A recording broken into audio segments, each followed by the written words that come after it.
Si cette vidéo arrive en ligne, c'est que je me suis lancé. Ça fait un moment que je pense à l'idée de faire du vlog. Bon, mes cheveux, c'est n'importe quoi. Peut-être que je devrais tenir ça en horizontal. Comme je disais que je pense à faire du vlog. Mais j'ai toujours trouvé bizarre l'idée de me filmer, de regarder la caméra et de parler comme ça à voix haute. Il y a plein de fois où j'ai essayé, où j'ai eu des idées de faire des choses et je ne me suis jamais vraiment lancé jusqu'au bout. Alors je sais pas si là je le ferai, mais bon. Si cette vidéo arrive en ligne, c'est que je me suis lancé. Il y a un truc que je fais souvent, je dis souvent qu'il faut documenter sa vie, et oui, je documente les trades et tout, et je documente aussi des parties de ma vie, mais je les exploite jamais, ou du moins je ne les partage jamais.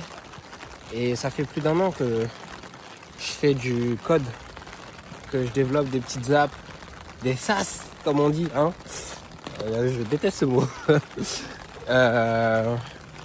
C'est ce langage de nerd. Donc, j'arrive à la maison, je me pose, je mets la caméra sur un truc stable et je vous en parle.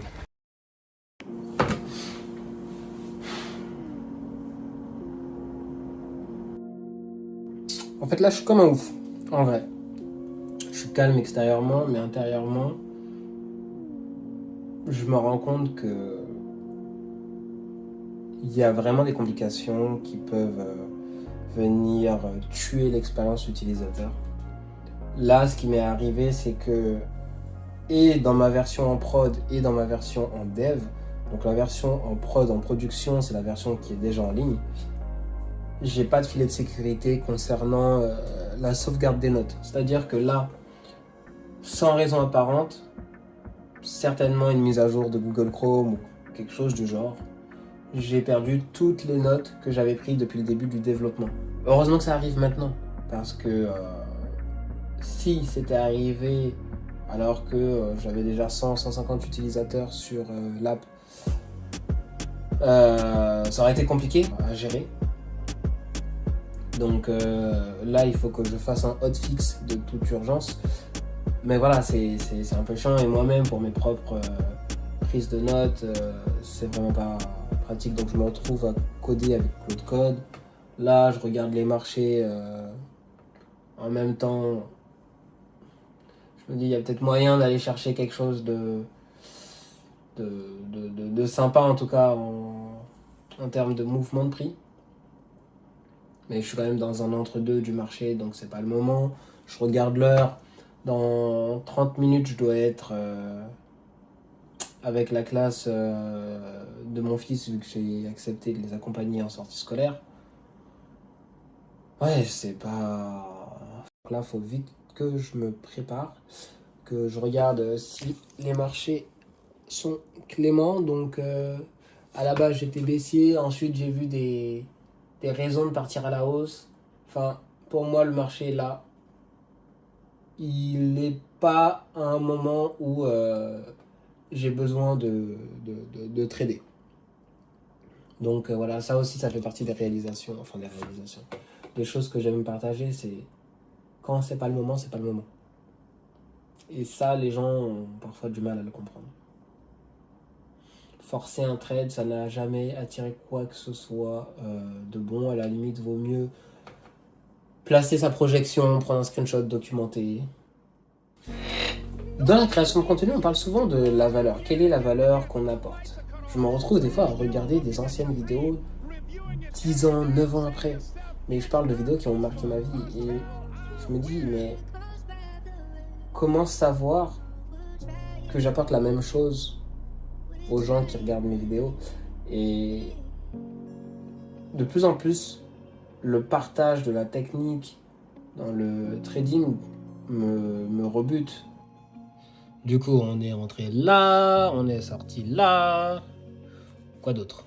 On avait un autre trade un petit peu plus tôt, où on était entré là, on était sorti là. Et malgré tout ça, on a le seum parce que le marché a descendu. Alors ça n'a jamais été forcément le truc que je voulais plus partager. J'aimerais parler aux gens qui en ont vraiment envie. Voilà, donc là j'ai décidé d'essayer de documenter un petit peu. On va voir. Peut-être que ça va finir en format vlog, hein. C'est peut-être la meilleure chose à faire en fait. C'est un format que je me suis toujours dit ouais, je le ferai plus tard. Je me rends compte que c'est plutôt le partage des choses personnelles de la vie. Les leçons que j'en ai tirées, voici les essais, voilà comment aller plus loin. Ça, je trouve ça super cool. J'ai encore cette pudeur où je ne sais pas ce que j'ai envie de partager ou pas de ma vie de tous les jours. Il y a la question de l'apparence. Je sais que je n'ai pas forcément la tenue d'un trader, donc parce que je me mets à investir dans un style vestimentaire qui va un peu plus correspondre à mes connaissances et à ce que je partage, ce que je fais, ou est-ce que je reste totalement moi-même et je ne parle qu'à une niche, une toute petite catégorie de personnes. Je sais pas, on verra. Du coup, on est le lendemain. J'ai d'autres problèmes qui sont arrivés au niveau de l'app. J'ai essayé d'améliorer la prise de notes intelligente. Ça, c'est vraiment un casse-tête parce que faire une prise de notes intelligente sans intelligence artificielle, c'est un petit peu compliqué. La raison pour laquelle j'ai pas envie de mettre d'intelligence artificielle, c'est que bon, c'est pas grand-chose, mais ça me nécessiterait de mettre en place, d'utiliser une clé API, donc ma clé API, et j'ai pas envie de rajouter de frais. Si demain je transforme cet outil en SaaS et que je le monétise et que du coup il peut auto-générer le fait d'avoir un usage à une API, je l'ajouterai. Mais à ce stade, je ne sais pas encore ce que ça va donner, je ne sais pas encore ce que ça va prendre et j'ai pas envie. Donc en même temps que je fais ça, je suis en train d'écouter un vieux podcast qui est tout ce que je sais sur la narration et ça me rappelle à quel point c'est compliqué de raconter quelque chose d'intéressant, de raconter quelque chose qui va captiver l'attention et comme c'est dit dans le podcast, de créer une bascule émotionnelle. Parce que je me rends bien compte que tout ce que je raconte là, je documente, mais je ne crée pas d'enjeu, je ne crée pas de drama, on ne se demande pas va-t-il y arriver, quelles sont les questions, quelles sont la difficulté. C'est pas quelque chose que je maîtrise de mettre de l'enjeu, de la tension à chaque phrase. Mais bon, on va y arriver. Je me dis que peut-être faire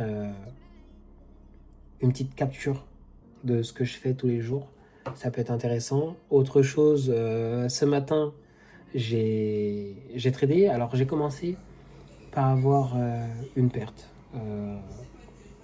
Je voyais le prix monter jusqu'à une zone daily. Ça l'a pas fait. Et je me suis dit, tiens, je vais pyramider durant la baisse en attendant que ça monte, alors que je suis baissier parce que je me suis dit, ça va monter jusque-là avant de tomber. Bon, le prix, il est tombé. À un moment, j'ai dû accepter, je me suis retourné, j'ai fait des gains. Alors, ok, on s'en sort plutôt bien, mais c'est quand même dommage d'avoir tunnel vision. Et je pense pas que, vu que j'ai tradé la session de Londres, que nécessairement le prix que je voulais avant la chute ne soit pas atteint. C'est possible que ça l'atteigne, mais c'est vraiment dommage de ne pas avoir pu saisir la baisse au moment où je l'ai vu parce que je l'ai identifié, mais je me suis dit, ok, le pattern que je vois va juste provoquer un retracement avant d'aller chercher ma zone. Et ça, c'est un petit peu la déception du jour. Donc faire seulement 1300 alors qu'on aurait pu faire bien plus parce qu'on a encaissé une chute de 700, c'est dommage, mais bon, on verra comment la suite de la journée va se jouer. Bon, journée ultra courte. Ultra courte. Pourquoi? Tout simplement, mon fils a décidé qu'il voulait manger, non pas à la cantine, mais à la maison aujourd'hui. Du coup, ma journée a été divisée en deux et j'ai pas réussi à me remettre dans un mood de travail. C'était assez étrange. Mais bon, ça, c'est un détail. Autre élément que j'ai envie de partager. Hier, j'ai reçu un appel pour me proposer une opportunité. Et elle me rend heureuse. Et en même temps, elle me dérange.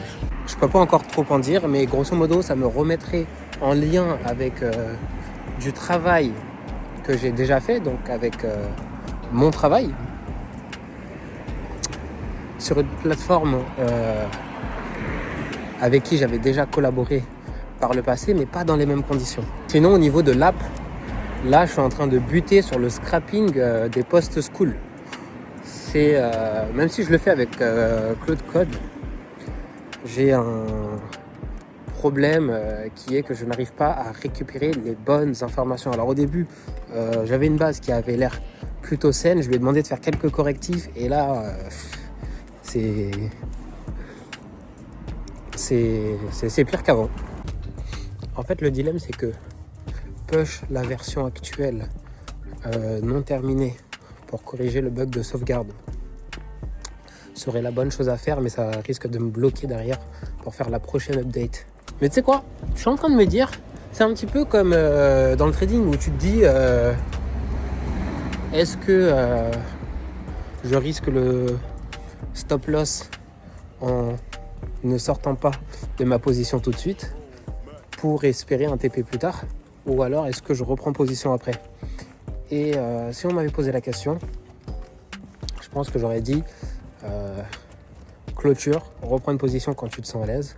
Et bah tu sais quoi, dès que je rentre à la maison, j'envoie la mise à jour à l'équipe Google pour éviter le stop loss et que les utilisateurs perdent leurs données, parce que la moindre mise à jour Google peut faire tout perdre. Donc en gros, il faut qu'ils aient la mise à jour avant que Google fasse une mise à jour. Donc ouais, je pense qu'on va faire ça. Ça fait du bien de vous parler en fait.